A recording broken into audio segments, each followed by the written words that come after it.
Hello there, fellow NPCs. I'm Scythe, and today we're getting back into the house in Fata Morgana. We are currently going through the 5th door, which is the first true door, as far it would seem. And it turns out that the maid is in fact Giselle, a servant of Michael, who moved to Fata Morgana, the house, in order to avoid people. So he's not there because he was shunned by his family or something like that. And there is no white-haired girl. It seems that Giselle put the white-haired girl there in order to remove herself from the story, but still be important to Michael in some way. So she's no longer his lover, according to herself, but she is his maid. That is the role she's taking, and now we are trying to dig up her memory so she can remember who she is. I still don't know, however, if the white-haired girl is what is left of Giselle after you remove all of the maid's parts of the memory, or if the white-haired girl actually is Michael, because they both have white hair, and the maid is in love with the white-haired girl, but Giselle is in love with Michael, and they are the same person, so maybe she reinvented him to forget about him. I hope that made sense. Hopefully. We'll see how it all goes. Now, let's go. The suspicion and restraint budding between us was trite and insignificant at that point. She was still smiling, after all. If I had been able to maintain that distance, then perhaps I wouldn't have ended up hurting her.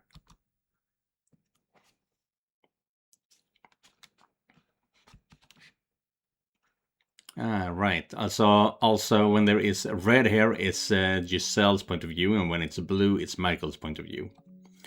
It had been a little under 2 weeks since I had moved in with Michael. Though we lived in the same house, we rarely saw each other. On unlucky days, I wouldn't see him at all.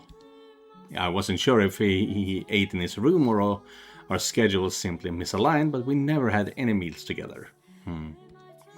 Perhaps he was deliberately avoiding me. That has to be it. I know servants and masters don't usually eat at the same table, but even so, he could be a little less obvious about it. Am I really that much of a nuisance? I'm not doing anything inappropriate, am I? I'm being pleasant and sociable, aren't I? I haven't given him any reason to not like me, I think. I hope. He had never been very enthusiastic about my staying there. But I hadn't been given a choice. I had been sent here by his family. Besides... No, out with the negative thoughts. Gotta stay positive. Yeah, he hasn't tried to chase me out yet. I just haven't broken the ice. I had to stay positive. Optimistic. Happy thoughts. And be myself. Why? I had to stay positive. Happy thought. That is such a depressing thought pattern. That is how people suffering from depression and deal with stuff. As long as I kept working at it, and with enough time, Michael would surely come around and not be so distant. I gotta go, so let's get to work. First I make supper, then I ask him to have it with me. Gotta be proactive when it comes to the reclusive types. Alright, here goes. Or here would go, but we're almost out of supplies. Well, so much for that. The cellar was where the non-perishable food was stored. Dried foods, smoked meats, cheeses, and a small scattering of root vegetables. Looking at this makes me feel like a soldier holding down a castle's fortifications. Had Michael really had gone 10 years on nothing but this, I would have raised a white flag long ago. He said he hadn't left the mansion at all in those 10 years. I assume he at least goes out to get supplies, right? Running out of food is kind of a life or death matter. I can't believe he hasn't set foot outside even once in... What are you babbling on about? Ah! Oh no, he overheard me. I assumed you were talking to someone. Huh? Does anyone else live here, Master? I haven't seen anyone. It is just the two of us. Alive, anyway. You mean there are ghosts? Something of the sort. There you go again with the jokes. I'm not a child, you're not going to trick me like that. There are adults who believe in such things. I suppose. But I don't really believe in ghosts or demons or curses or any of that. Kinda interesting you would say that at the year 1000, because that was, as I understand it, those sort of things were as true as the seasons, essentially. Demons exist, God exists, shit like that. It's not something you could choose to not believe in. It's like questioning, does cars exist? In a sense. The church just tried to convince people they're real so they can squeeze more money out of them. Am I going to have to turn you over to the church, you blasphemer? No. I pray every day, honest. I don't particularly care either way. I'm returning to my chambers. Already? You didn't come down for food? I only come down because I heard voices. A moment, please. Just wait a second. What? Our stores are almost empty. What do you normally do when you need more food? I'm happily accompanying you on a trip to the market. Already? That was fast. There are two of us. I really don't eat that much, do I? In the dim light, it was difficult to make out Michael's expression, but I thought I could see a tinge of annoyance on his face. Hold your ground, Giselle. You said you wanted to get closer to him. Is that a parsnip? Michael was holding a tangled ball of roots. The reason I asked was because that parsnip looked like it was on the verge of total decomposition. See, there's still food. He then handed it to me. You want to eat that? It's clearly seen better days. You're going to get sick. Or are you telling me you can survive on rotten vegetables? Of course I won't eat it. I just figured you were hardy enough to survive. What do you think I am?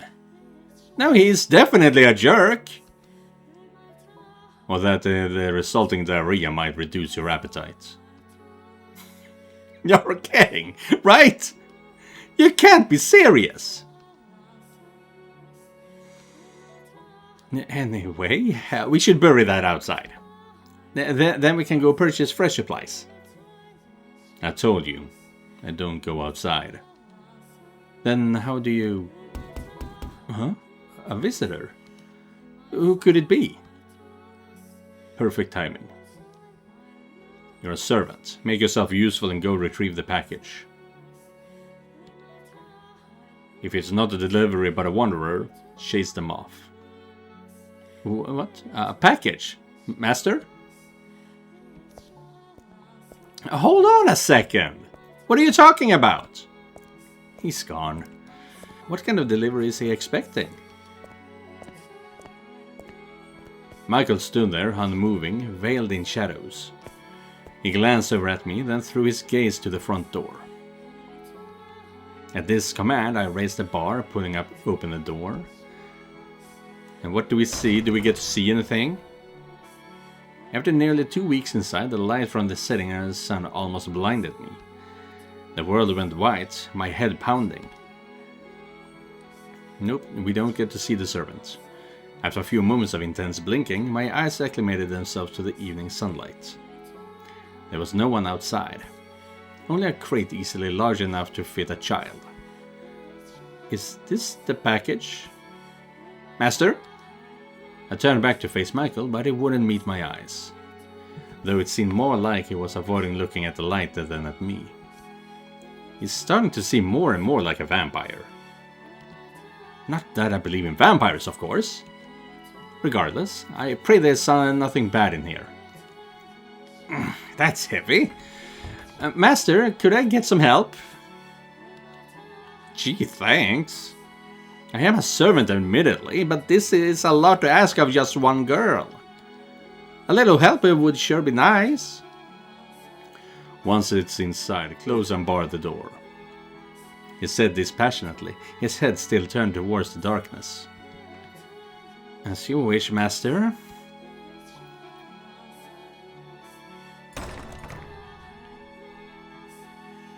Once the door was shut, I found myself sucked back into a world of darkness. It hadn't even been 2 weeks, but the lack of light was beginning to become my normal. The outside world growing farther and farther away. Being holed up in here is definitely not good for me. I should go for a walk sometime, maybe plant some flowers or vegetables. Yeah, I like that idea. Maybe I can grow that old tangle of roots into some fresh parsnip. What else do we have to plant? It'd be great if there was some flower seeds. Right, he doesn't like the sun either, meaning that he most likely is the white-haired girl because she couldn't stand the light either. She couldn't be out in the sun. So, exactly where does Michael fit into all the stories we've seen? Were they all fiction? Imaginations? And who were the people in the story? Was it just some other wife? It wasn't the white-haired girl, just some other woman. But she made it into the love interest, into the white-haired woman.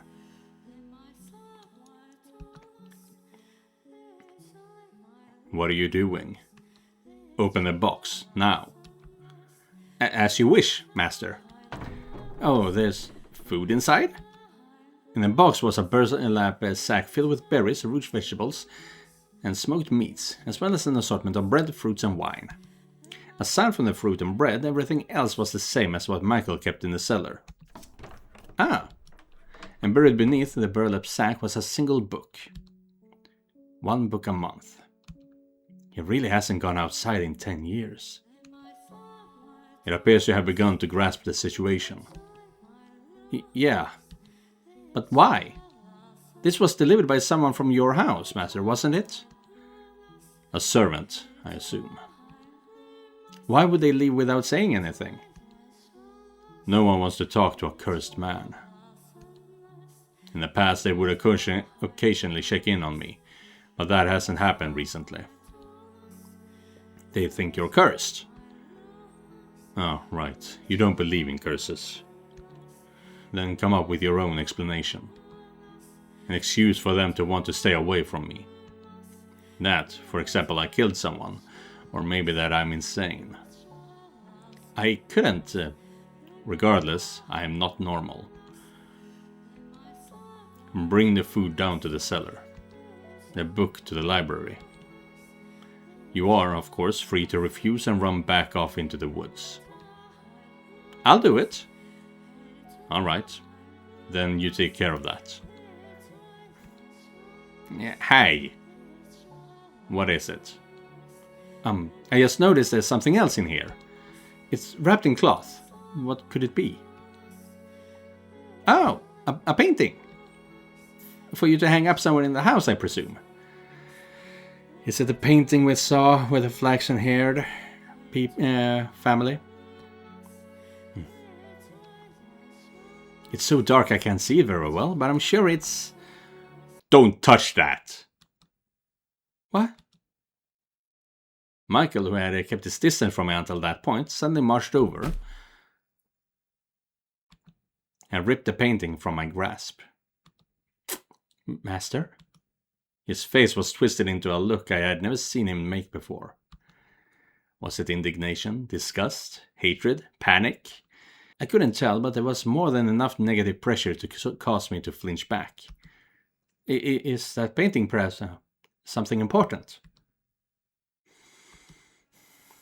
A landscape painting, so not the one we saw in the memory.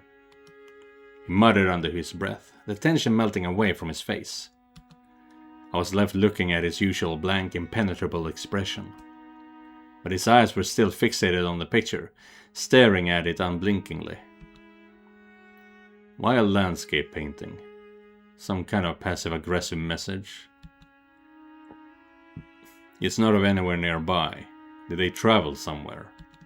Well, if it's not of that girl, so that's an improvement. That girl, okay. So there is some truth to the white-haired girl. Master? Oh, you're still here. Still here? Of course I'm still here. Who do you think you asked to take care of the package? What's with you? Just running over and snatching the painting from me. You scared me. Could you maybe explain yourself? What's so special about that painting? I don't believe that's any of your business. None of my... Of course it is. You ripped it out of my hands like I was some kind of thief. I have a right to know what that was all about. And maybe an apology while you're at it. You told me to open the box, so I did, and then all of a sudden you're angry. We are not equals. Do not mistake yourself for my friend. You have a right to know. You have no such thing. You don't have to be rude. I'll say it again. Leave if you don't like it here. I never asked for you to be here. That was your wish. My wish? Are you out of your mind? I never asked for this. I never wished for it. Who in their right mind would want to be sent to some house in the middle of nowhere? Who would ever want to go through that? No, calm down, Giselle. You can't get angry. You're right. That is what I wanted. But I never wanted to make you mad or for us to argue like this. I just wanted to get to know you better, to get closer to you. I mean, I would make things smoother for the both of us. It would make living together more enjoyable for us. Listen carefully. This is very important for you to understand. Do not try to involve yourself with me. Do not go probing around for information. And if you can't do that, leave. I completely shut out. The glare he was giving me and the standoffish aura he was emanating were reflecting in his tone of voice. Why? Why did he try to push my way like that?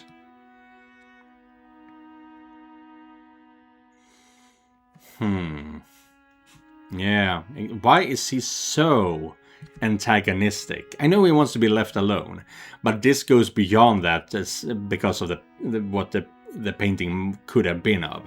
That girl. It seemed Giselle really didn't know much about me. Despite being sent here from my house, she was unaware of the monthly deliveries, as well as the reason why I lived in the mansion all by myself. Why, though, would they not have told her anything? Why had she been sent here left completely in the dark? Giselle looked up at me, fear and bewilderment in her eyes, though I thought I could see a glint of suspicion beneath it all. Like her true feelings were bubbling to the surface. Everyone had darkness in them they kept hidden. No one was exactly who they appeared to be. She was undoubtedly thinking, I'm not here because I want to be. I knew from the moment I first saw her that her bubbly, sweet effect was all a facade. And she thought I was dense enough to not realize. She was no different than anyone else. What I didn't understand, though, was why she refused to leave no matter how hard I pushed.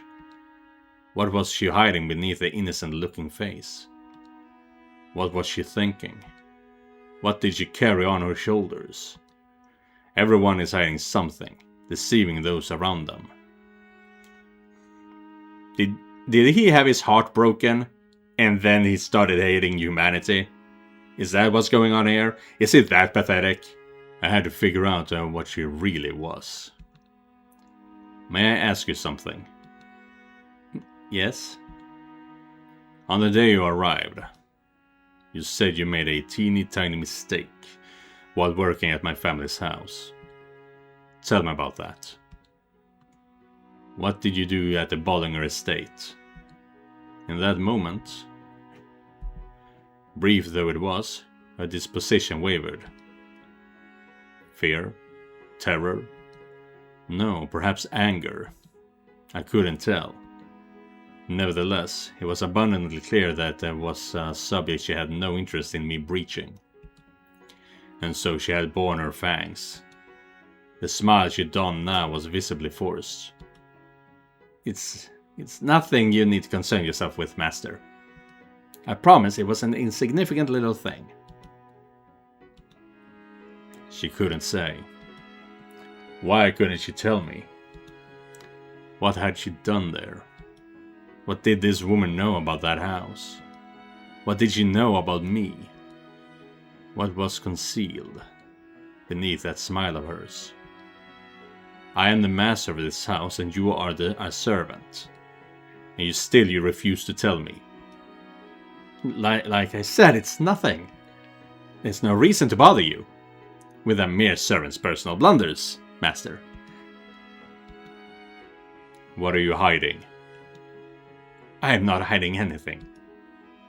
And you should be able to tell me exactly what you did at the Bollinger estate. Like I said. Tell me. Tell me. You won't tell me a thing about yourself, and yet you demand others tell you about themselves. Here you are practically threatening me. Demanding I tell you something I don't want to talk about. And yet you still haven't told me anything about the painting. So I was right. You do have something to hide. How many times must I repeat myself? We are not equals. I don't care if it's insignificant or something you don't want to talk about. What? I'm ordering you to tell me. A trifling blunder would not get someone sent to live with a cursed man in a house spoken of so unfavorably. Whatever she had done at the Bollinger estate, that had something to do with why she was here. If she truly hadn't done anything, then she had something to gain from this place, or possibly from me. And if that was the case, I had to get her to talk. Don't make me. Giselle's eyes were open wide. I recognized the look she was giving me. I knew very well what that gaze meant. You're an abomination! So, people actually did think she was a witch somehow? It was the same as them. Fear, contempt, revulsion, repulsion. The way she acted, the way she spoke. It was exactly the same. You're no different. I made her uncomfortable. I made her afraid. She thought I was unpleasant. She thought I was despicable. She thought I was an abomination. In a frenzy, I grabbed her by the shoulders, clamping down far more powerfully than I had meant to. Ow, stop! Her face, contorted in pain, morphed into someone else's. Who was I directing my anger at? So, he has been seen as a monster and abomination. That girl is probably someone he loved, but she could not love him back because he was a disgusting piece of filth, essentially. Albino, I'm gonna assume. Where was this rage being aimed? Who are you calling an abomination? What? Tell me who! The black fury bubbling up from within me knew no end. The girl, she ridiculed me, she denied my identity with her glare. I couldn't escape from that phantom, that reality. What are you? I never called you a... No! Get away from me! Get your hands off me! Giselle's scream echoed in the entrance hall, rattling my eardrums. She frantically smacked my arms aside, and then I came back to my senses.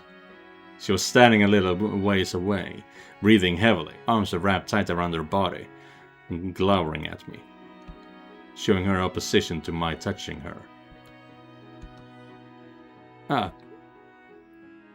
Enlightening. No. Yes, you startled me, that's all. Some servant you are, telling your master not to touch you.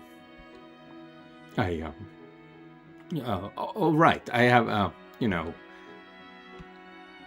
am allergic to people. It's very unique condition, I hear. I mean, can you believe that? See, you know how some people get all red and itchy when they touch a dog or a cat? It's that except for people, so I'm sorry. I wasn't trying to be disrespectful. I beg your forgiveness. She's the one... No, wait. She is the one who... She also avoids people. She cannot be touched. Because that falls in line with the witch's curse. Why don't you speak your mind? What? This is what's going through your mind right now. I have nothing to apologize for. No, that's not...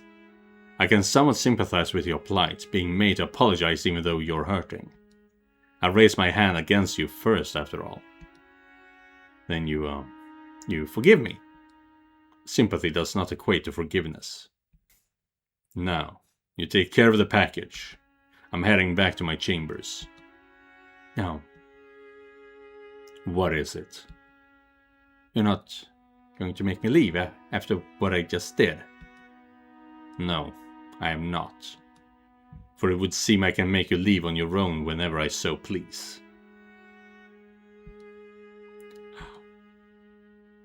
Besides, I had yet to learn what she had done. Yet it would be exceedingly difficult to get the story from her own mouth, which left me with one option. To write a letter to my mother, as much as the very thought revolted me. Okay.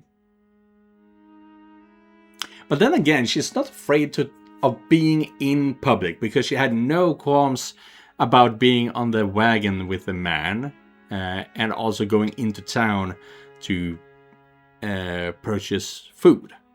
She's not afraid of being near people. She just doesn't want to be touched. Question is it because of sexual violence, which is a classic, or does she have some different kind of agoraphobia? I don't know the full depth of that. Several days had passed since the package arrived. The end of my third week living in the mansion was drawing near. Michael wasn't getting any friendlier either. He continued to either snub or bluntly dismiss me whenever we crossed paths. I didn't understand why he acted that way around me, but there was little point in asking when he seemed to think there was a little point in talking to me at all. Although at first I had been sure there was some way to get him to warm up to me, the more time I spent in the mansion, the more my willpower began to feel like it was at its breaking point. I could tell myself to stay positive until I was blue in the face, but it would only work for so long. The one pretty place in the whole house. I'm glad he hasn't covered it back up. Blue moonlight shone quietly through the stained glass window, vainly illuminating some of the room. I hadn't noticed until now, but the room with the stained glass window appeared to be modeled after a chapel. Rows of pews faced the window, below which sat what used to be a pulpit.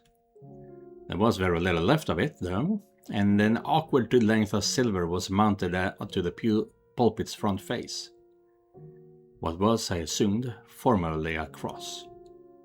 Upon further reflection, rather than facing the window, the pews seemed to be pointed at the pulpit, or perhaps the cross hanging on it. I wasn't sure why there would be a chapel in the mansion, but I had no one to ask about it. For a house of this size, a statue of Christ or the Virgin Mary seemed more appropriate. It's a very well-made chapel, at any rate. I doubted Michael had built it for himself. There would be no reason for him to cover the window if that were the case. Nor had I ever seen him come to pray. It doesn't seem like they want to believe in God. God. I'm not even sure if God really existed, then surely the world would be a much more pleasant, peaceful place. No unfair disparities in money or power. No senseless misfortune. I certainly wouldn't have found myself here either. But God was evidently quite fond of giving mankind trials, so he would probably tell me with a straight face that this was one too. Or perhaps we simply had a false impression of him, and he didn't actually give us anything. He merely sat back and watched from somewhere far, far away. It wasn't his job to bring peace to the world or ensure our laws were fair. That was all mankind's responsibility. What is God? What are angels? I have no idea. Maybe the Bible has answers. Why should I pray to someone so far away? How do I know my prayers is even getting there? But still, it's not like I have any other options. Okay.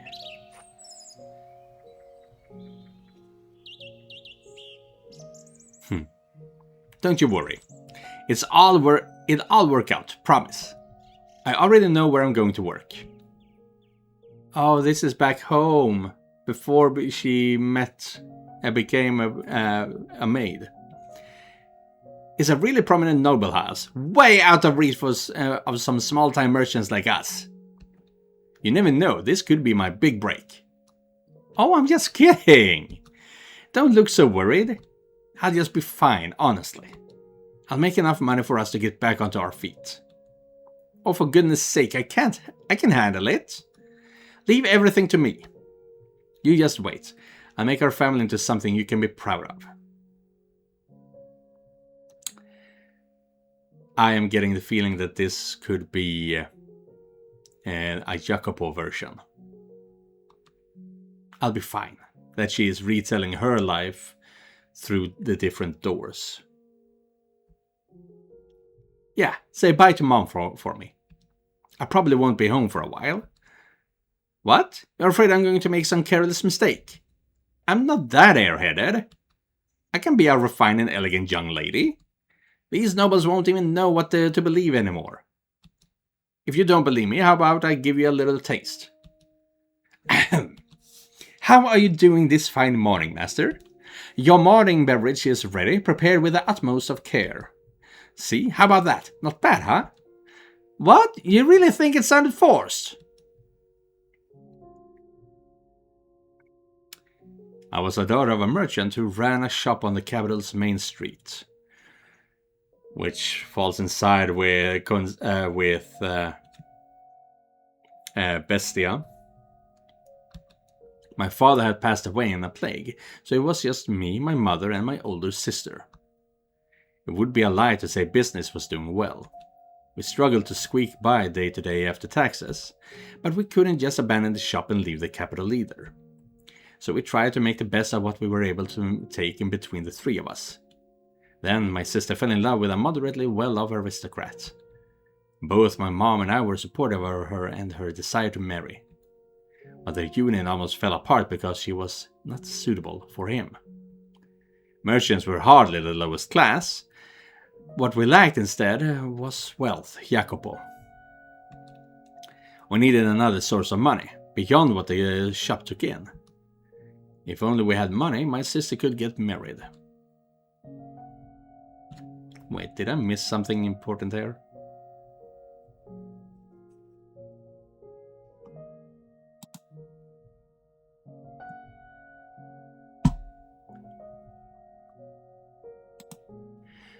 Then my sister fell in love with a moderately well-off aristocrat. Both my mom and I were supportive of her and her desire to marry. But their union almost fell apart because she was not suitable for him.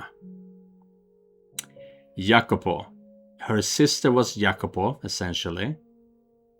Not exactly.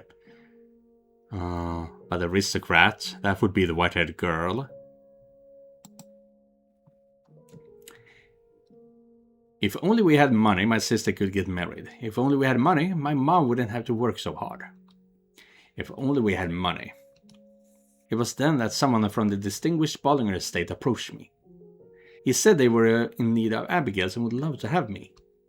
He said that if I agreed to work for them, the Bollinger estate would take care of my family. Generally speaking, noble houses took abigails from other lower-ranked noble houses. It was unthinkable for someone of my status to receive such an offer. So I took it as a once-in-a-lifetime chance and accepted the offer.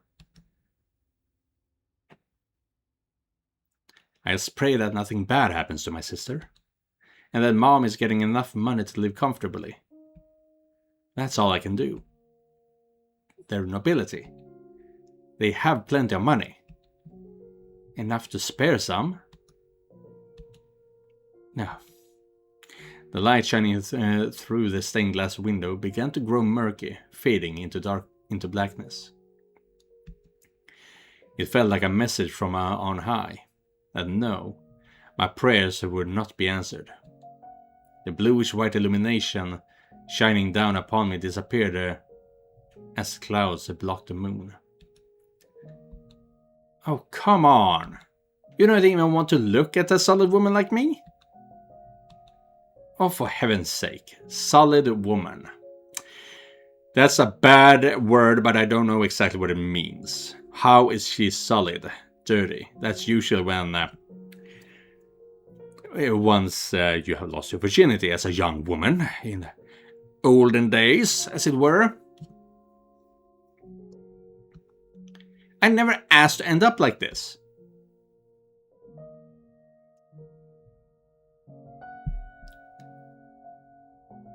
Wait, yeah, that also falls in line with the flaxen-haired family's story. The white-haired girl was a result of an affair. But in that story, it was between a worker at the house, the painter, and the matriarch, the woman of the house.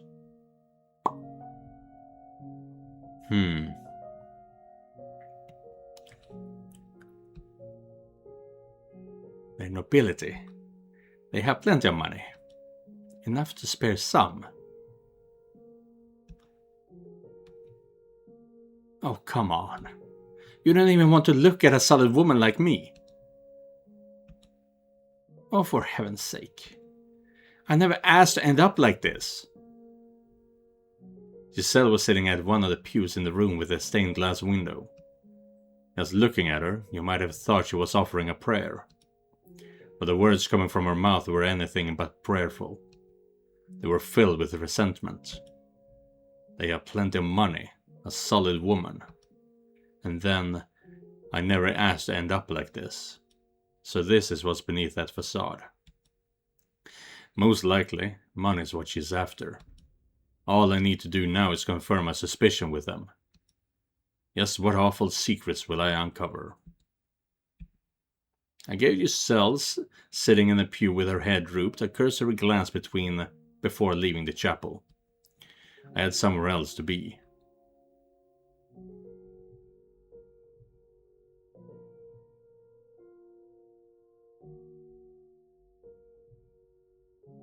The bitter cold outside air felt like dozens of needles flowing into my lungs. Well, that will actually be where we cut off for today's episode.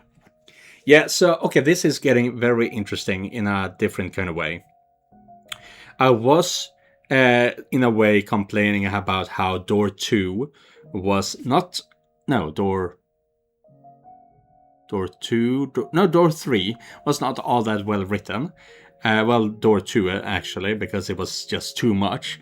But door 3 as well, because Maria was holding off on all the secrets until the very end, where she laid out the entire plot of why she hated Jacopo. Which is in a sense kind of a bad writing thing.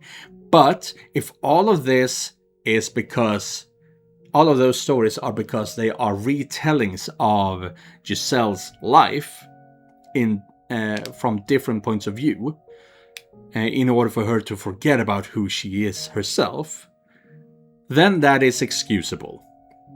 It's still a bit of a bad writing, but it can be excused as her doing whatever she can to make sense of it. So that's interesting. I am liking this headcanon I currently have, this theory. But yeah. I wonder what else we're going to learn. Are these 3 doors the only thing that we know about her? Is the 4th door also involved somehow? Well, they did fall in love in the 4th door, and the white-haired girl was killed, and then was suffering from some kind of curse or illness in a sense, and then Michael got stabbed to death. I wonder how that's going to work into this door. We'll see about that. But either way, thank you guys for watching, and thank you Joseph for donating directly to my Ko-fi page. If you guys want to help me out, you can do so by clicking the link down in the description. Don't forget to like and subscribe, and I'll be seeing you guys in the next one. Goodbye everyone.